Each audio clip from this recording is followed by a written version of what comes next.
Ever stumbled upon a YouTube or TikTok channel that uses footage from copyrighted sources like movies or football games without ever running into copyright issues? Well, that's because of a thing called fair use. In a nutshell, fair use allows you to reuse footage you find online as long as you use it to create new and transformative content. This generally means that you need to add your own commentary and criticism, or only use small portions of the footage to illustrate your point if you're creating educational content. You should never really rely solely on other people's footage when creating your content, since using too much of it will always get flagged as plagiarism or cause you to run into copyright issues. You should also always make sure to include the original source of the footage on the screen whenever it's possible. Now that you understand how fair use works, let me show you some practical examples of it, since seeing it in practice will probably make everything a little more clear. In today's video, we're going to look at two examples. One is about movies and the other is about European football.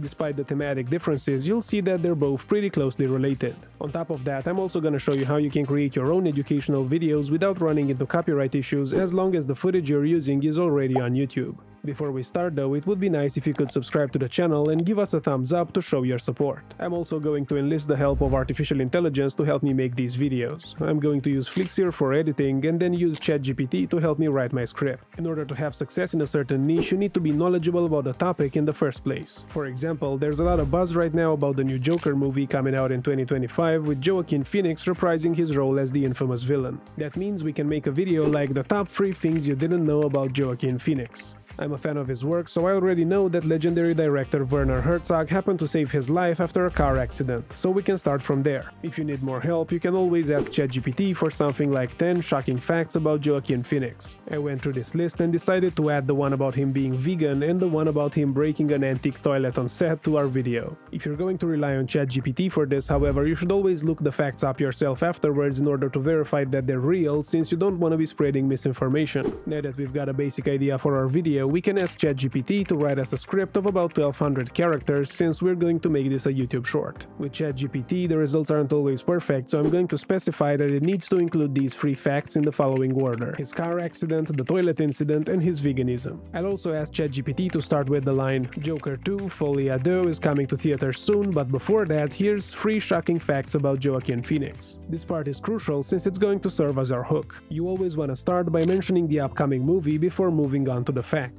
This type of hook generally encourages viewers not to skip over the video. Next, I'll go to Flixer.com and create a new 16:9 vertical project. The first step is to import the videos. Then I'll use text-to-speech to create my voiceover and then add the text I generated with ChatGPT. I recommend that you read and edit this yourself before using it in your video, since ChatGPT tends to give pretty generic answers that don't necessarily make for the most compelling videos. Now that I have the voiceover, I'm going to look for the Joker 2 trailer and import it into Flixer. Like I mentioned before, I'm only going to use small parts of the trailer to make sure that our clip doesn't violate fair use practices. After setting up our hook, we can insert a snippet from this article reporting on the story, or a snippet from this video where Werner Herzog recounts the story of the accident. We're also going to include a source of the article as well as the YouTube video on the screen. Next, we'll keep going through each fact and import more videos from YouTube or other platforms. One suggestion I would make is to add a transition to the beginning of the video and some background music to draw your audience into the story. Oh, and by the way, you should be careful about copyrighted music too. Flixer offers a music library that you can use without having to worry about copyright problems. In our example, we used the song Hunting Evil by Soundride Music.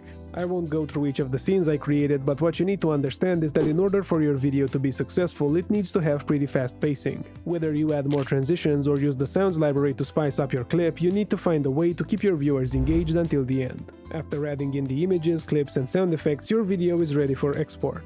The good thing about Flixer is that your video will be processed in just a few minutes. Now, let's see what the results look like. Joker 2 Folie à Deux is coming to theaters soon. But before that, here are 3 shocking facts about Joaquin Phoenix. Fact number 1, while filming Gladiator, Joaquin accidentally broke an antique toilet on set.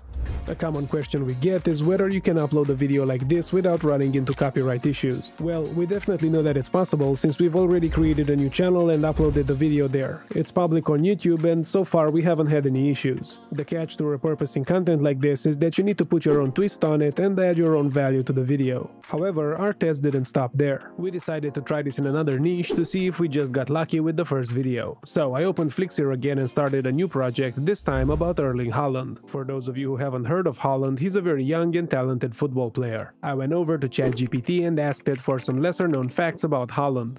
After doing that, I was surprised to find out that he suffered from growth problems as a child. Considering that he's now almost 2 meters tall, I figured that this is probably interesting enough, so I decided to start from there. Just like before, you can write your own script from scratch, or you can use ChatGPT to help you out. But before you do that, let me show you another secret that's sure to get you to subscribe to our channel. To make your script more engaging, you can use a classic storytelling technique known as the hero's journey, which divides your video into 12 parts. If you've ever watched the movie Star Wars, you've definitely seen this in action. Because you're making a 60-second clip though, you'll need to adapt this a little. For this example, I'll ask ChatGPT to write a story about Erling Haaland's growth problem following the hero's journey technique. I'm also going to tell it not to exceed 1200 characters. The initial result might not be what you expect, so always make sure to go through it and refine it yourself. Now that I've got my script, I can go back to Flixir to create my voiceover using the text-to-speech option and then import images and videos of Erling Haaland. There's no exact formula for success here, so you'll just need to experiment with different hooks, videos, and images. I decided to use different videos of Erling during his matches. Just remember to add the source of each video on the screen and use as little as possible from each of them.